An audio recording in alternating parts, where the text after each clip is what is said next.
One man, one mission, to rid the world of chronic anxiety once and for all. The Anxiety Guy, Dennis Simsek, shares his personal transformation from living a life filled with overwhelming worry to becoming a full-fledged positivity machine, a leading authority in generalized anxiety. Dennis gets to the truth of your mental health challenges and sets you on a path to transforming each and every area of your life. Here he is, the one and only, the Anxiety Guy.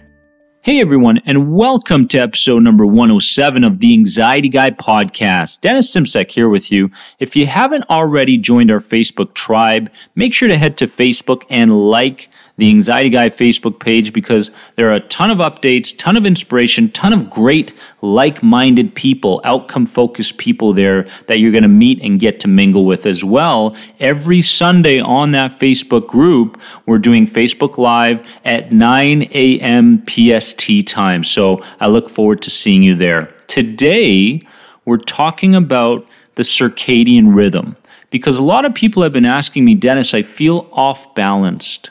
I feel like I'm always trying to catch up to life. I just don't have the zest anymore. I feel like I'm always sleepy or I'm always numb or something like that.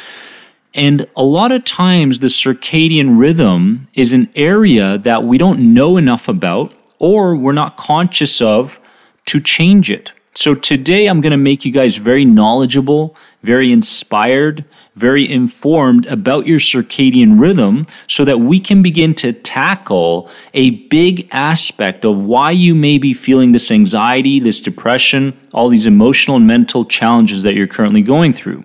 So what is the circadian rhythm? First of all, let's understand. It's a 24-hour internal clock that is running in the background of your brain and cycles between sleepiness and alertness at regular intervals. It's also known as your sleep-wake cycle. A portion of your brain called the hypothalamus controls your circadian rhythm. Outside factors like lightness and darkness can also impact your circadian rhythm. Now, here's the most important part that you must understand about your circadian rhythm. When it's dark at night, your eyes send a signal to your hypothalamus that it's time to feel tired. Your brain, in turn, sends a signal to your body to release what's called melatonin, which makes your body tired. That is why your circadian rhythm tends to coincide with the cycle of daytime and nighttime. Now, what are the keys? The keys here to understanding your circadian rhythm at a deeper level is that your circadian rhythm works best when you have regular sleep habits, like going to bed at night and waking up in the morning around the same time from day to day. This includes weekends. When evening circumstances get in the way of your consistent cycles of sleep-wake, it can disrupt your circadian rhythm, which makes you feel out of sorts and makes it harder to concentrate and pay attention and to tap into some of those memories that you need in moments that you need it. Now, when it comes to your circadian rhythm, it also plays a large part in everything from hormone release to your body temperature. Long-term effects of disrupting your circadian rhythms results in your digestive system being thrown off like mine was for so long. There's a risk of cardiovascular events, obesity, and neurological problems like depression and bipolar disorder. This is very, very important that we begin tackling this today. And people ask me all the time, Dennis, is it possible to reset your circadian rhythms? Absolutely it is. And later on, I'm going to show you guys the keys to resetting your circadian rhythms and therefore feeling like you're living more of a balanced life and none of those neurological problems show up anymore. A lot of people reset their circadian rhythms and next thing you know, they feel a lot better. They feel refreshed. They feel rebooted. So we're going to go into that in detail in a few moments here. But when I think about circadian rhythms, I think about researcher Dr. Kenneth Wright. He researched melatonin levels, which gets activated at night when darkness hits to get us to sleep at night. As soon as the morning comes and light hits us, it inhibits melatonin levels and they quickly crash and we get wakeful very, very quickly. Now, here's the problem. His research proved that people have a difficult time settling down at night and going to sleep, and their melatonin levels don't want to rise and increase. He saw that in the morning, they don't want to disappear, and a few hours after awakening, what starts to happen is the melatonin levels surge up again, and we get sleepy. So then we turn to stimulants like coffee. What happens next is we feel like we're living 24 hours in a jet-lagged state. And this was me for a very, very long time. Each and every day, it was like I was putting on a mask to mask my health anxiety, my GAD, to put on that smile. But you know what? It felt like I was climbing a mountain every day. What was going on? This is a large contributor to that, my friends. Let me explain. When we wake up in the morning, what happens is we're struck with blue light, natural light from the outside, the environment. We're struck with this blue light, and that is natural. It shows our systems that it's ready for some cortisol to become aware and ready for the day. Now, what starts to happen is artificial light affects our melatonin levels and circadian rhythms. Artificial light, which happens in the evenings. The biggest problem is what's called blue light. Cell phones, LED light bulbs, LED TV screens all have this blue light. We are artificially triggering our brains to respond to blue light so we can't sleep at night. And blue light is a big inhibitor to kids' sleep at night as well. If you have kids and they're constantly bombarded with blue light, you know what? You're lucky if they get to sleep and they actually sleep deep when you want them to.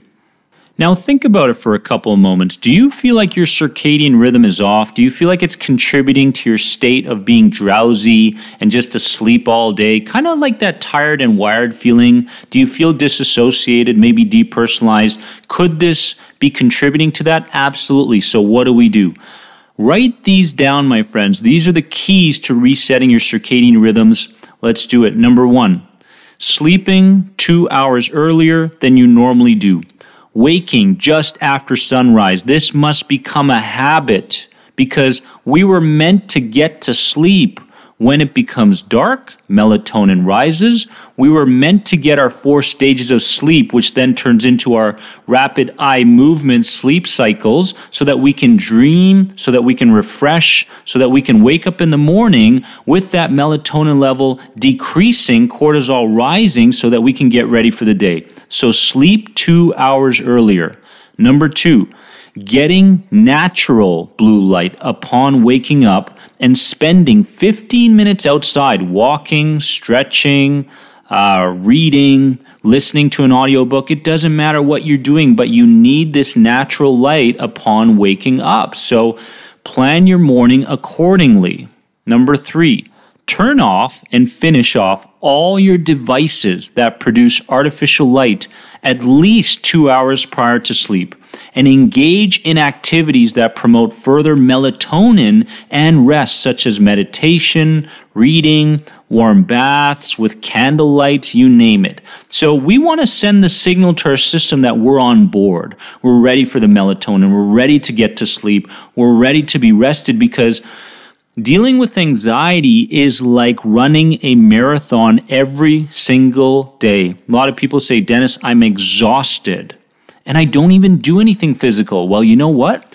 Using up all those internal energy resources within you are creating this tiredness, this depleted state, and that can lead to things that we don't even want to think about. Depersonalization, derealization. We don't want those things. We want our digestive systems working properly. We want our nervous systems to have that feeling of homeostasis, that neutralness, that natural feeling that we love. We want our minds to get out of the way so that the body can do what it's meant to do, and that is to heal. Okay, so number 3 is turn off, finish off all your devices that produce artificial light at least 2 hours prior to sleep.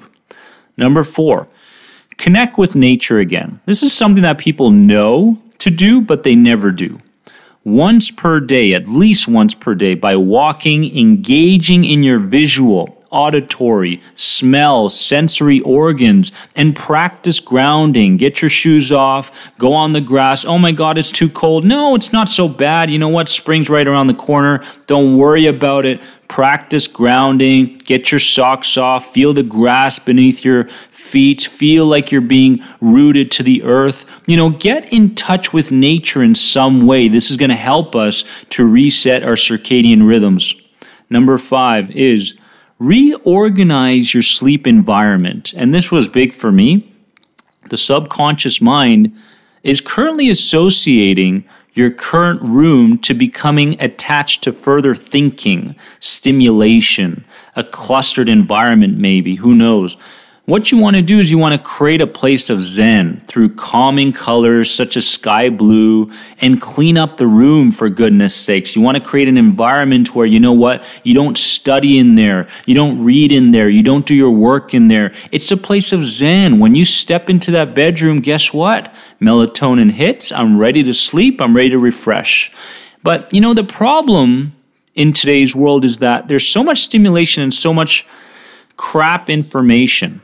And you'll listen to this in music and top 40 and all that sort of stuff where they're talking about drinking, they're talking about partying all night, they're talking about the next cell phone, the next technological advance that just came out, you name it. And this bombards us, stimulates us in the evening and gets again that artificial blue light going that causes us to be stimulated and messes up our circadian rhythms completely.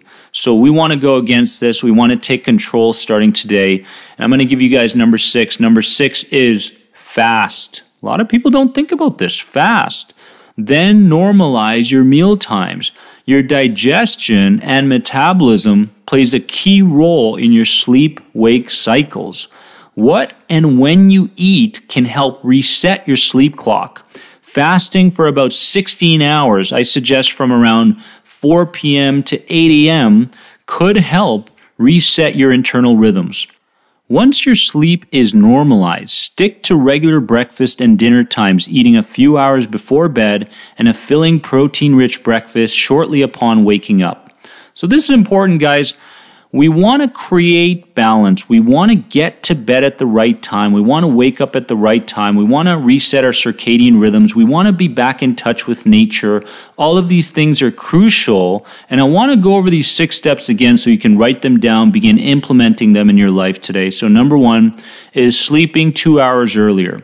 Number 2 is getting natural blue light upon waking up and spending at least 15 minutes outside, either walking, stretching, you name it, whatever feels good.